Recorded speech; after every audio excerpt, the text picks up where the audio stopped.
ನಮಸ್ಕಾರ. ನಾನು ಚಂದ್ರಶೇಖರ್ ಕೆಲ್ಲಾಯ ಅನೇಕರ ಮಠ ಬಿಳಾಲ್ಕೊಪ್ಪ. ಸುಮ್ಮನೆ ಕೂತು ಸ್ವಲ್ಪ ಬೇಜಾರಾಯಿತು. ಏನಂದರೆ ಇದು ಮಳೆಗಾಲದ ಸಿದ್ಧತೆ ಅಂತ ಸೌದೆ ಆಯಿತು, ತರಗೆಲೆ ಎಲ್ಲ ಹೊತ್ತಾಯಿತು, ಎಲ್ಲ ತಂದು ರಾಶಿ ಹಾಕ್ಕೊಂಡಿದ್ದೀನಿ. ಕಾಂಪೋಸ್ಟ್ ಗುಂಡಿಗೆ ಹಾಕಿ ಆಗಿದೆ, ಇನ್ನು ಸ್ಲರಿ ಪಂಪ್ ಮಾಡಿ ಬಿಡ್ತಾಯಿದ್ದೀನಿ.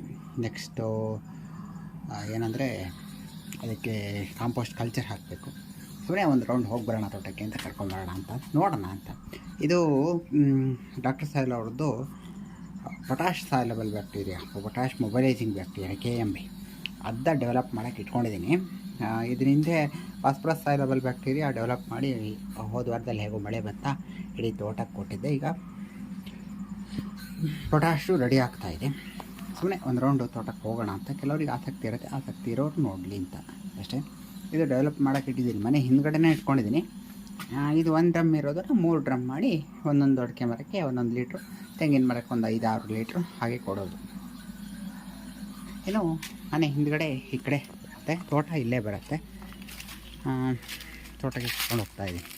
ನಮ್ಮ ತೋಟದಲ್ಲಿ ಏನಂದರೆ ಕಳೆ ನಿರ್ವಹಣೆ ಅಥವಾ ಕಳೆ ನಿಯಂತ್ರಣ, ಕಳೆ ನಾಶಕ ಏನಿಲ್ಲ. ತ್ಯಾಜ್ಯಗಳೆಲ್ಲ ತೋಟದಲ್ಲಿ ಅಲ್ಲಲ್ಲೇ ಬಿದ್ದುಕೊಳ್ತವೆ. ಇದು ನೋಡಿ, ಒಂದು ಅಡಿಕೆ ಸಸಿ ಏನೋ ಹೋಗುತ್ತೆ ಅನ್ನೋಂಗಿತ್ತು. ಈಗ ಇದು ಕೊಟ್ಟ ಮೇಲೆ ಚೆನ್ನಾಗಿ ಸುಳಿ ಬಂದಿದೆ ನೋಡಿ. ಇದು ಗೊಬ್ಬರದ ಗಿಡ, ತೋಟದಾದ್ಯಂತ ಗೊಬ್ಬರದ ಗಿಡ ಚಿಗುರ್ಕೊಂಡಿದ್ದಾವೆ. ಚಿಗುರ್ಕೊಂಡಿರೋದು ಇದೊಂದು ಸ್ವಲ್ಪ ಕಪ್ಪಾಗಬೇಕು, ದಪ್ಪ ಆಗಬೇಕು, ದಡಿಯೆಲ್ಲ ದಪ್ಪ ಆಗಬೇಕು. ಸ್ವಲ್ಪ ಬೆಳೆದ ಮೇಲೆ ತೋಟಕ್ಕೆ ಹಾಕೋದಂತ. ಗೊಬ್ಬರದ ಗಿಡಗಳು ತೋಟದಾದ್ಯಂತ ಎಲ್ಲ ಕಡೆನೂ ಹಿಡಿದೀನಿ. ಈ ಸಲ ನೋಡೋಣ ಅಂತ ಕಾಫಿಗೆ ಡಾಕ್ಟರ್ ಸಾಯಿಲ್ ಕಾಫಿ ಸ್ಪೆಷಲ್ ಹಾಕಿರೋದು. ಕಾಫಿ ಮಗು ಕೂತಿರೋದು ಕಾಣುತ್ತೆ, ತುಂಬ ಚೆನ್ನಾಗಿ ಕೂತಿದೆ. ಗೊಬ್ಬರ ಅಂತ ಒಂದು 400 ಗಿಡಗಳಿಗೆ ನಾನು ಒಂದು 2,000-4,000 ರೂಪಾಯಿ ಖರ್ಚು ಮಾಡಿದ್ದೀನಿ ಅಷ್ಟೇ. ಕಾಫಿ ಗಿಡಗಳು ತುಂಬ ಹೆಲ್ದಿಯಾಗಿದ್ದಾವೆ. ಅಂದರೆ ಈ ಕಡೆ ಎಲ್ಲ ಕಡೆ ಮಳೆ ಇಲ್ಲ, ನೀರಿಲ್ಲ ಅಂತೆಲ್ಲ ಹೇಳ್ತಾರಲ್ಲ, ನನಗೂ ನೀರು ಸ್ವಲ್ಪ ಕಡಿಮೆ ಆಗಿದೆ. ಆದರೆ ತೋಟಗಳಿಗೆ ನೀರು ಕಡಿಮೆನೇ ಸಾಕಾಗ್ತಾಯಿದೆ. ನೋಡಿ ಗೊಬ್ಬರದ ಗಿಡ ಎಷ್ಟು ಚೆನ್ನಾಗಿ ಬಂದಿದೆ ಅಂತ ತೋರಿಸ್ತಾ ಇದ್ದೀನಿ.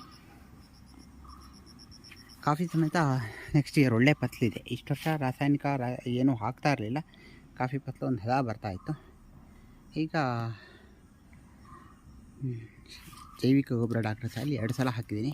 ವರ್ಷಕ್ಕೆ ಒಂದು 3 ಸಲ ಕಸಿ ತೆಗ್ಸೋಣ ಅಂತ ಪ್ಲ್ಯಾನ್ ಮಾಡ್ಕೊಂಡಿದ್ದೀನಿ. ನೋಡಿ, ಮಧ್ಯ ಜಾಗದಲ್ಲಿ ಗ್ಲಿಸಿಡಿಯಾ, ಇದು ನೈಟ್ರೋಜನ್ ಫಿಕ್ಸೇಷನ್ಗೆ ಅಂತ ಬೆಳ್ಕೊಂಡಿರೋದು.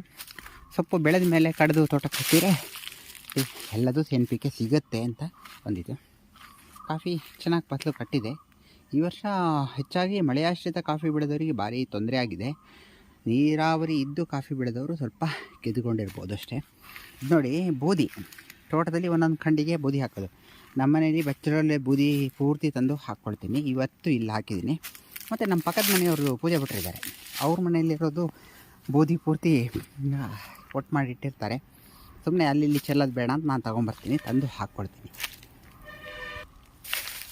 ಕಾಳು ಮೆಣಸು ಬಳ್ಳಿಗಳನ್ನು ಇಟ್ಟಿರೋದು, ಅದಕ್ಕೂ ಸ್ವಲ್ಪ ಬೂದಿ ಬಿದ್ದರೆ ಪೊಟ್ಯಾಷ್ ಅಂಶ ಚೆನ್ನಾಗಿ ಸಿಗುತ್ತೆ ಅಂತ. ಬೂದಿ ಎಲ್ಲಿ ಬಿದ್ದರೂ ವೇಸ್ಟ್ ಮಾಡಬಾರ್ದು. ಒಂದೊಂದು 3 ಮುಷ್ಟಿ ಎಲ್ಲ ತೋಟ ತುಂಬ ಅಲ್ಲಲ್ಲಿ ಬಿಕ್ಕಬೇಕು, ತುಂಬ ಒಳ್ಳೆಯದಾಗುತ್ತೆ.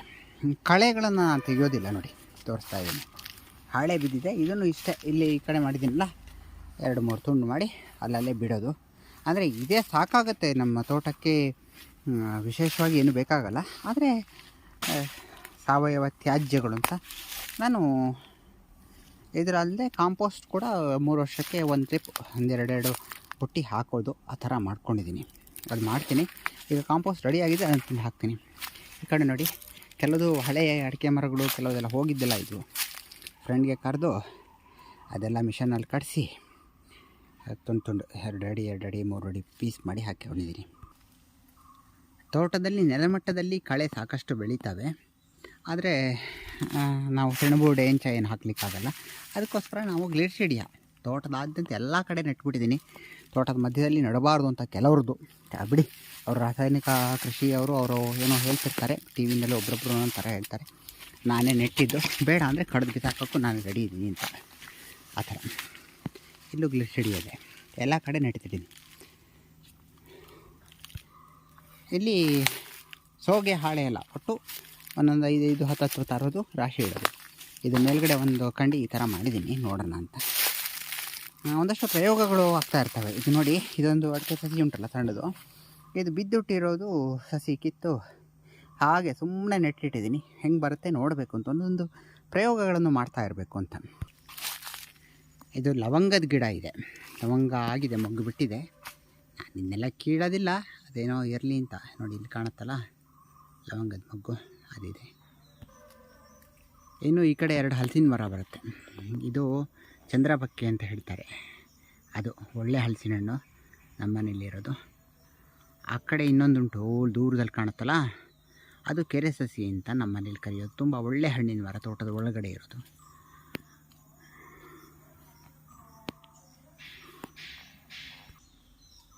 ಹಳವೆಲ್ಲ ಬೆಳ್ಕೊಂಡಿದೆ, ಅದನ್ನೆಲ್ಲ ಈಗ ತೆಗೆಯೋದಿಲ್ಲ. ಹಾರ್ವೆಸ್ಟಿಂಗ್ ಅಡಿಕೆ ಕೊಯ್ಲು ಆಗಬೇಕಾದ್ರೆ ಮಾತ್ರ ತೆಗೆಯೋದು. ಇದು ನಂದು ಜೀವಸಾರ ಘಟಕ. ಇದರಲ್ಲಿ ಈಗ ನೀರು ತುಂಬಿಸಿಟ್ಟಿರ್ತೀನಿ, ಬೇಕಾದರೆ ತೋಟಕ್ಕೆ ಏನಾದ್ರು ಬಳಸ್ಕೊಳ್ತೀನಿ. ಜೀವಸಾರ ಘಟಕ ಅಷ್ಟು ನಡೆಸ್ತಾ ಇಲ್ಲ ನಾನು. ನನಗೇನು ಚೆನ್ನಾಗಾಯಿತು, ಆದರೆ ಮತ್ತೆ ಮತ್ತೆ ಬೇಕು ಅಂತಿಲ್ಲ. ಹಲಸಿನಕಾಯಿ ಬೇಕಾ? ಒಳ್ಳೆ ಹಣ್ಣಿದು, ಚಂದ್ರಬಕ್ಕೆ ಅಂತಾರಲ್ಲ, ಹಣ್ಣಾದ ತಕ್ಷಣ ಹೇಳ್ತೀನಿ, ಬನ್ನಿ ಆಯಿತಾ. ನೋಡಿ ಇದು ಡಾಕ್ಟರ್ ಸಾಯಿಲ್ ಅವ್ರದ್ದು ಹಾಕಿದ್ನಂದಲ್ಲ, ಯಾವುದು ಫಾಸ್ಫರಸ್ ಮೊಬೈಲೈಸಿಂಗ್ ಬ್ಯಾಕ್ಟೀರಿಯಾ, ಅದು ಹಾಕಿದ ಮೇಲೆ ಬಂದಿರತಕ್ಕಂಥ ಒಳ್ಳೆ ಸುಳಿ, ಒಂದು ಹೊಸ ಸುಳಿ ಚೆನ್ನಾಗಿ ಬಂದಿದೆ, ಕಾಣುತ್ತೆ ನೋಡಿ. ಇದು ಒಂದು ಸಲ ಹಾಕಿದರೆ ಒಂದು 3 ತಿಂಗಳವರೆಗೂ ಅದರದ್ದು ರಿಸಲ್ಟ್ ಬರ್ತಾ ಇರುತ್ತೆ. ನೀವು ರಾಸಾಯನಿಕ ಹಾಕಿದರೆ ಒಂದು 8 ದಿನದಲ್ಲಿ ಒಂದು ರಿಸಲ್ಟ್ ಬಂದರೆ ಮತ್ತು ಮುಗೀತು. ಆದರೆ ಜೈವಿಕ ಗೊಬ್ಬರ ಹಾಕಿದರೆ ಅದು ನಿರಂತರ ರಿಸಲ್ಟ್ ಕೊಡ್ತಾ ಇರುತ್ತೆ. ಈ ಕಡೆ ತೋಟ ಬರುತ್ತೆ. ಒಂದು ಸಲ ಕಳೆದ ವರ್ಷಕ್ಕಿಂತ ಈ ವರ್ಷಕ್ಕೆ ನನಗೆ ಒಂದು 60% ಫಸಲು ಜಾಸ್ತಿ ಇದೆ.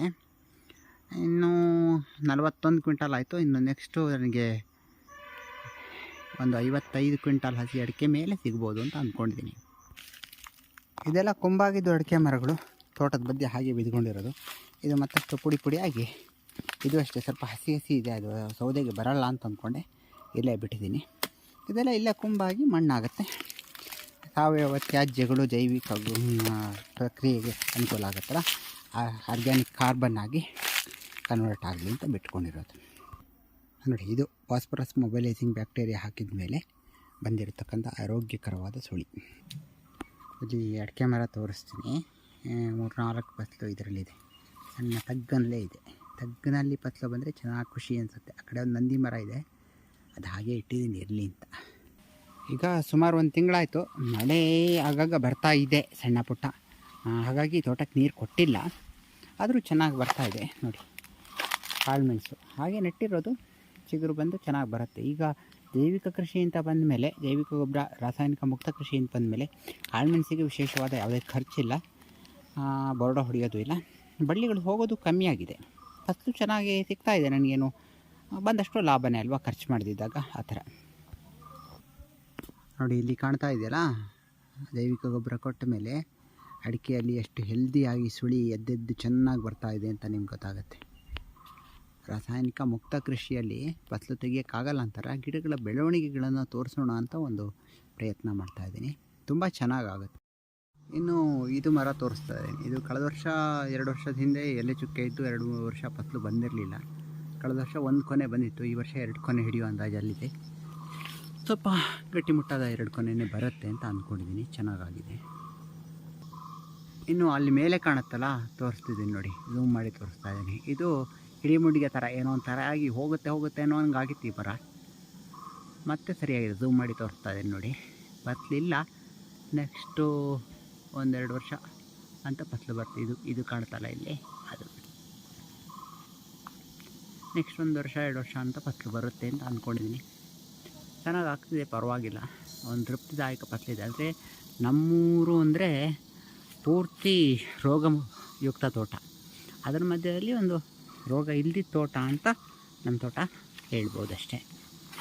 ಮರಗಳೆಲ್ಲ ದೂರಕ್ಕೆ ಕಾಣುತ್ತೆ, ಅಂದರೆ ನೀವು ಬಂದು ನೋಡಿದಾಗ ಒಂದು ಹಂತಕ್ಕೆ ಚೆನ್ನಾಗಿ ಕಾಣ್ತದೆ. ಅದೊಂದು ಮರ ಹೋಯಿತು, ಅಲ್ಲಿ ಕಾಣುತ್ತಲ್ಲ, 2-3 ವರ್ಷದಿಂದ ಹೋಗುತ್ತೆ ಅಂತ ಆಗಿತ್ತು. ತುಂಬ ಹಳೆಯದು, ಒಂದು 100 ವರ್ಷ ಹಳೆ ಮರನೇನೋ ಅದು ಹೋಗಿದೆ. ನಮಸ್ಕಾರ.